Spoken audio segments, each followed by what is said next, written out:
Welcome to the University of Michigan Dentistry Podcast Series, promoting oral health care worldwide.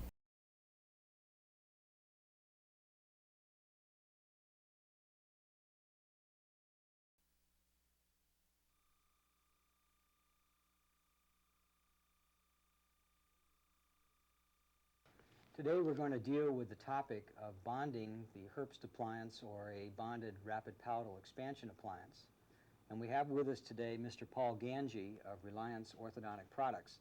Paul was very involved in the development of a specific adhesive for this type of large acrylic appliance. Paul, do you want to tell me a little bit about your background and how you got involved in bonding in general?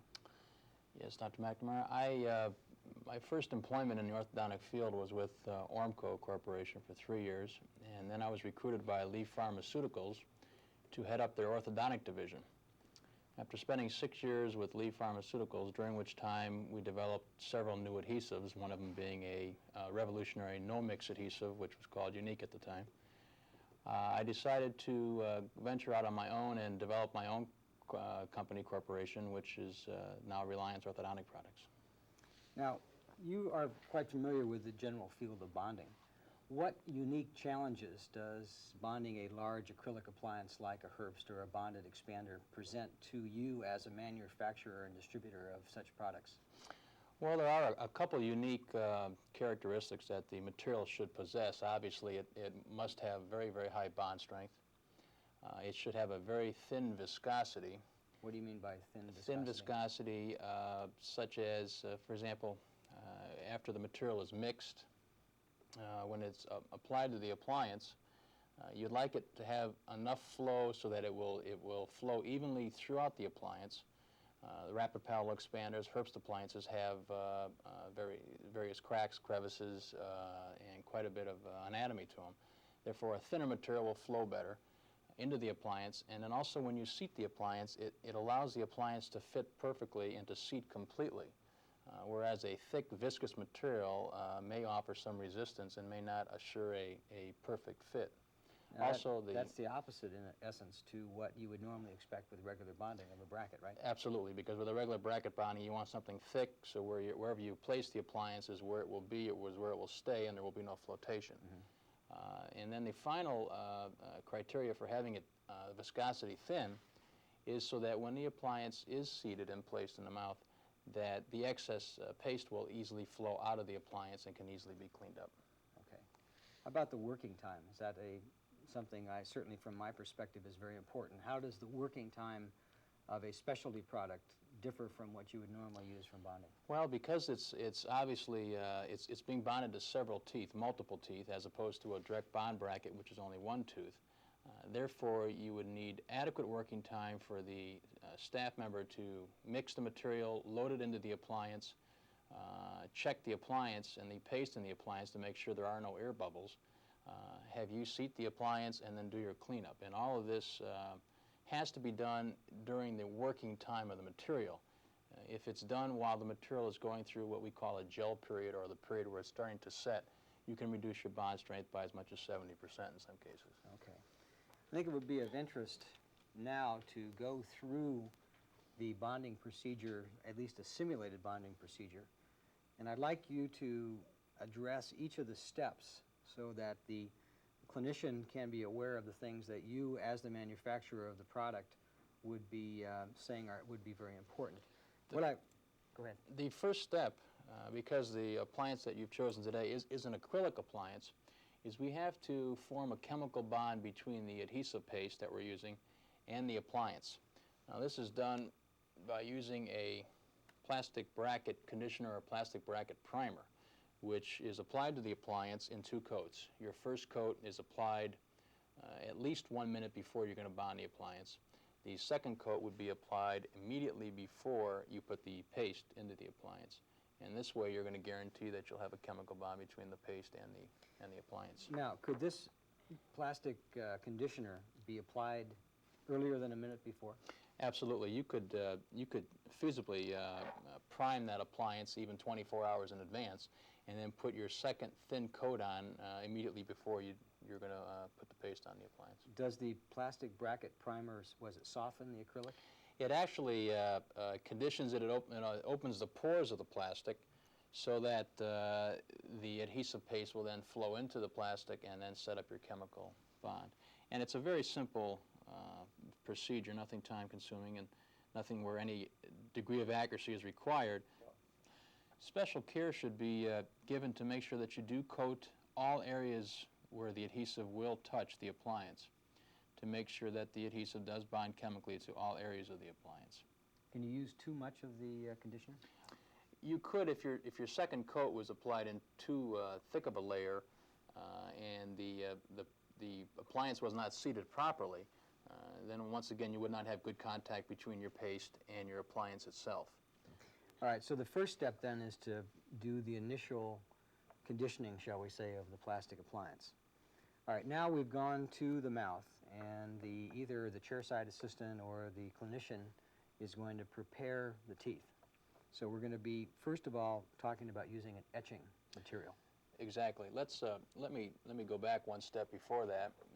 Let me get into the first stage, obviously, of bonding, and that is the prophy stage, which is sometimes neglected to be done in detail. The prophy stage is a very critical stage of cleansing the pellicle that may be on the enamel surface off the surface. And it should be done with a rotary instrument using a flour of pumice or a paste that does not contain any fluoride or oil whatsoever. Fluoride or oil on that enamel surface will definitely inhibit the etch. That's why it's also recommended not to have a fluoride treatment within 2 weeks prior to bonding the appliance. Okay. Your next step after that would be an acid etch. We recommend, as the other companies do, a 37% phosphoric acid solution. This would be applied, in the case of the Herbst appliance or rapid palatal expanders, only to the buccal or the lingual surfaces, never to the occlusal surfaces. This makes it easier for debonding at the end of treatment. The acid is applied in a dabbing motion onto each of the teeth for 90 seconds, never more than 90 seconds, and never less than 60. Ideally, between 60 and 90 seconds is when you get the maximum etch for the majority of teeth, regardless of fluoride in the water or prior conditions in the water. How do you feel about the etching of the occlusal surfaces on deciduous teeth? Sometimes, if retention is a problem, that's something that can easily be done as well. Very good point. Any case that you feel would require a longer etch, especially on deciduous teeth, because those would definitely require a 2-minute etching period. However, on any other teeth at all, stay within a 60 to 90 second period. And once again, stay off the occlusal. But on deciduous teeth or any area that you feel you may have a retention problem, definitely go to the occlusal and etch the occlusal. Be sure during this 60-second or 90-second period of time, whichever you choose to, as far as length of time to etch, be sure that you are continuously dabbing the etching agent on all of the surfaces to be bonded. And go back with fresh acid and continually dab. Never rub or never wipe, because you can definitely fracture the enamel tags. What are you trying to do with the etch exactly? The etch is nothing more than a deep cleansing. And because of that, it does require a thorough rinsing. It should be at least 10 to 15 seconds per tooth if you're using a liquid etch. If you're using a gel etch, it should be 20 to 25 seconds per tooth. The reason why we recommend such a thorough rinsing is because one of the byproducts of the phosphoric acid are calcium phosphate salts that are created on the enamel surface.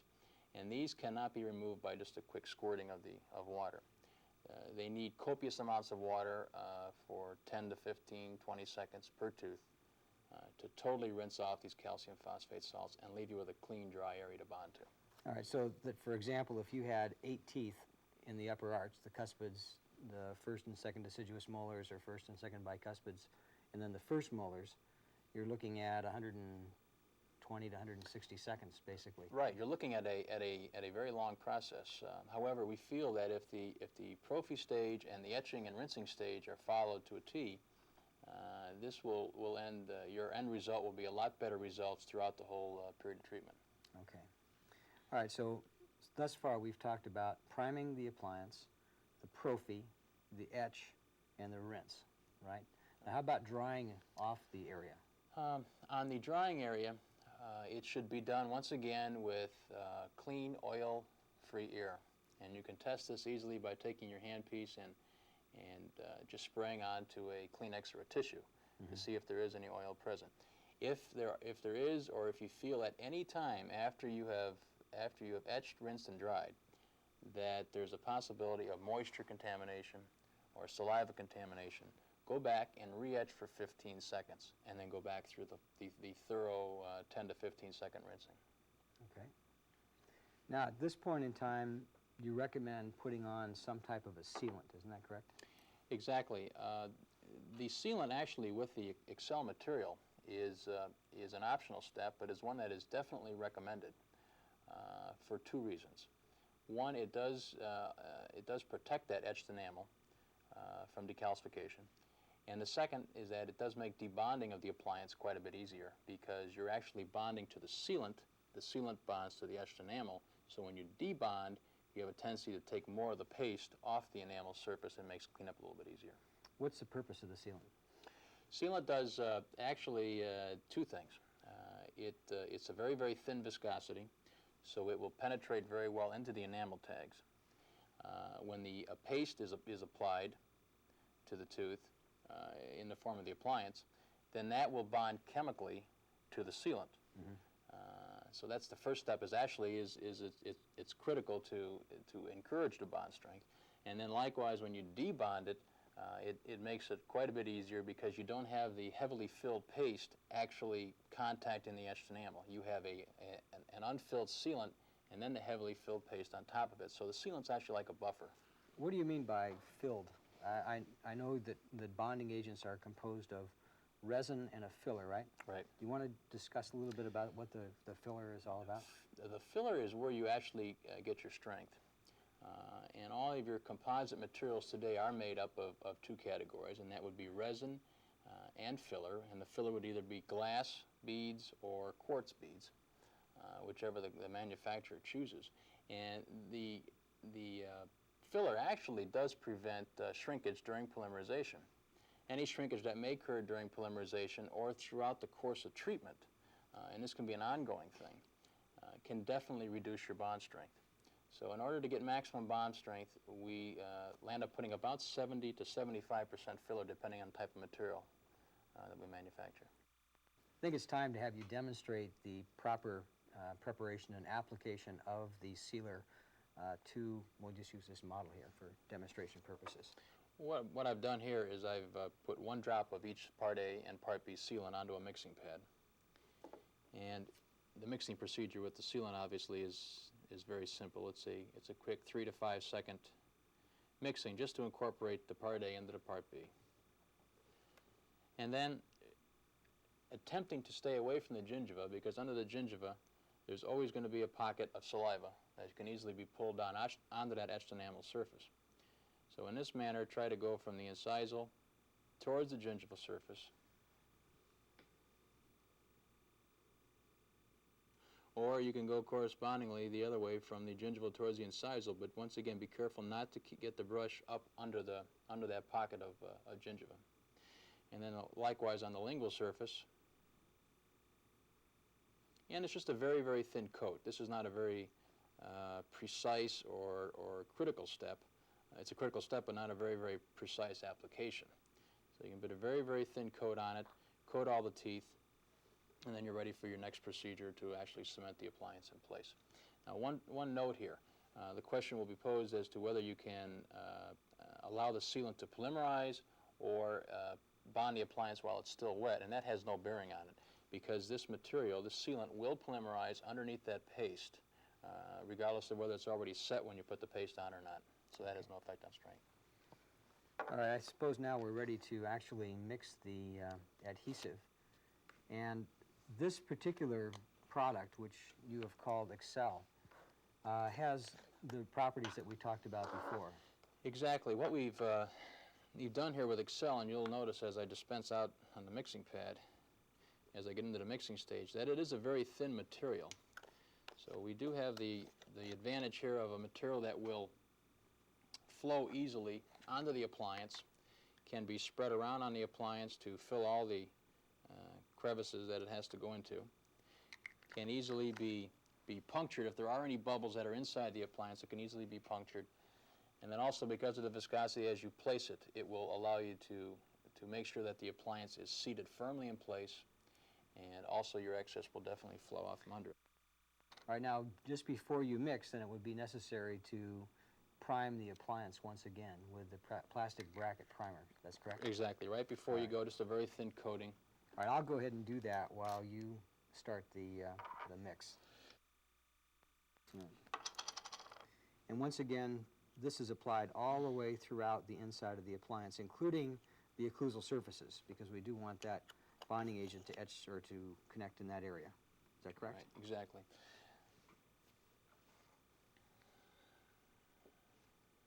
Okay. That's good. Now, as we see here, I've already dispensed equal portions or thereabouts of the Part A and Part B paste. Now, from the start of mix, and the mixing time, once again, should be about 10 to 15 seconds maximum, enough to thoroughly incorporate and get a uniform color. The working time from the start of mix is 3 full minutes. So that gives you more than enough time to mix the material, place the adhesive paste into the appliance. All right, now what I will do is to go in and to entirely fill the opening areas in here. I don't know that you gave me enough paste. Oh well, such is TV.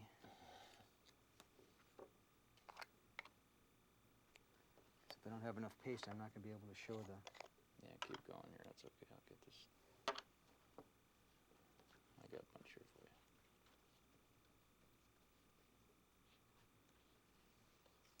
Thank you.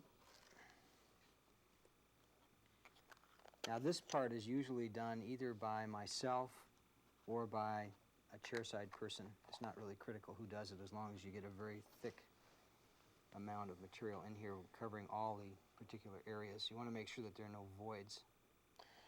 This is critical that because of the thin viscosity, and you can now go back with your spatula and poke it into various areas in the appliance that have paste in it to make sure there are no air bubbles in it. If an air bubble was to fracture in here, it could lead to a pocket, a void, and eventually decalcification. All right, now we're going to place this on the model. We're going to bond it actually to the model in much the same way that we would do in the mouth, and I'm putting very firm pressure on it. And usually by this time, the material will this appliance will snap in place. Then the first thing we do while this is warm, or still soft, is to go around with a Q-tip. And of course, it's much easier to do this on the model than it is in the mouth, getting away all the excess around the sides. You can also do the same thing with your finger. We use many Q-tips. Now, if you're coming in from the oral area, of course, it's very, very difficult to get around the back side of the appliance. And so what we find that a regular hygiene scaler is very nice for getting right along the gingival margin. And here, you can see that I'm picking out some material. And most critically,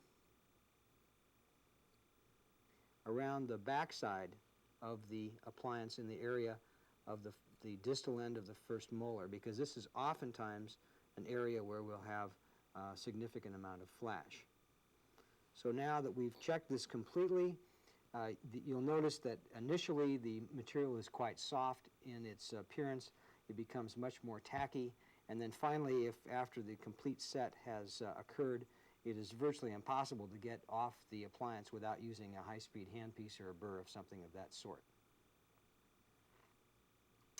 Looks like it's, oh, I missed a spot over here. You can also see, now it's starting to get quite hard, and it appears to be not the nice smooth area that I had before. That's very clean. So we have just about bonded this into position. Now, how about as far as what I did? What would you suggest that I would do differently, or anything that I would have left out in describing it? The way it was performed was fine. I didn't see any problems there at all. One thing to remember, which is critical, is that the reason why this material was developed and formulated in this manner was to give you and your staff adequate time to be able to do all these things. The mixing, the placing in the appliance, which is critical, make sure there are no air bubbles, to be able to place it into your cleanup. And all this generally does require a good 2.5 minutes worth of working time. If you were to bond this appliance with a lot of the other standard materials, even some of the materials that we manufacture, which have a shorter working time, you run the risk of bonding this appliance during the gel period. And that's actually the period when the material is starting to set. And if you bond it during that period, once again, as we talked before, you will significantly reduce your strength. Now, I think that one thing that's sort of unique about these appliances is that they usually snap right into position. And so I think perhaps you can do some cleanup during the gel phase. Absolutely. But it's a matter of making sure that you don't jar the appliance. Do you agree with that? Right, definitely. I think the biggest problem comes into play is that if you are using material that is setting quickly, and you have it on the appliance, and you're hurrying to get it in the mouth, and it's actually starting to gel as you're placing it in the mouth or as it's starting to be seated. Now, once again, your fit could be thrown off, and once again, there could be gaps, there could be voids, there could be a lot of problems that you could encounter with that. Yeah, we had one incidence of placing one in the mouth in which we, in fact, did not get it seated all the way along, or all the way in place on one side, and some significant decalcification resulted from that. So this is a very, very critical step. One of the questions that I have posed to me quite a bit is how do you get the appliance off and the easiest way to remove it? Well, I'm going to hopefully demonstrate how to get this appliance off using an ETM 349 plier. All right, the ETM 349 plier is a bond removing plier, and the unique aspect of it is this very, very sharp edge in the front, which gets very nicely underneath the appliance and allows you to pry it off. The Herbst appliance is removed in the mouth using this pair of ETM 349 pliers. The very sharp edge of the pliers is placed at the gingival margin, and the pad is placed on the occlusion. And then usually you'll take the appliance off, boy, that came off very nicely, by just a rocking motion, very much like you would be opening a jar of peanuts or something of that sort. And then again on the other side, just taking it and working your way around like so. This side's a little bit more realistic, and then finally it just pops off. Now you'll notice that on the inside, you can see this here, on the inside of the appliance, there is a somewhat opaque material. Remember, this is the same appliance that we just bonded. That completely covers the occlusion, or the marks of the occlusion in the appliance. On this side over here, where we had a little bit less bonding agent, some of the acrylic, the plastic part or the shiny surfaces of the acrylic are still visible, which would indicate that perhaps I got more of the bonding material on the right side than I did on the left side, and that if I were to evaluate which one were the better of the two, certainly the right side would be that.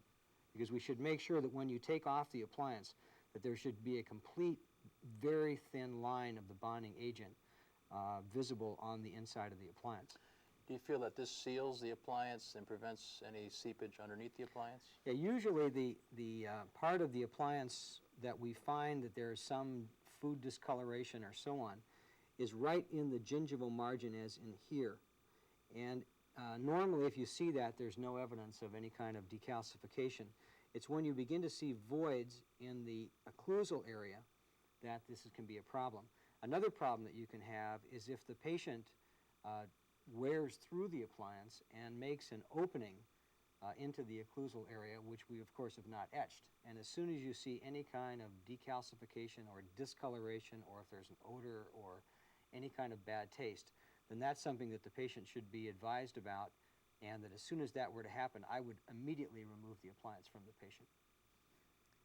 Well, thank you, Paul. I think we've covered most of the material that I wanted to deal with today. And presumably, I feel very strongly, of course, that the proper product should be used when dealing with a bonded Herbst or with a bonded rapid palatable expansion appliance.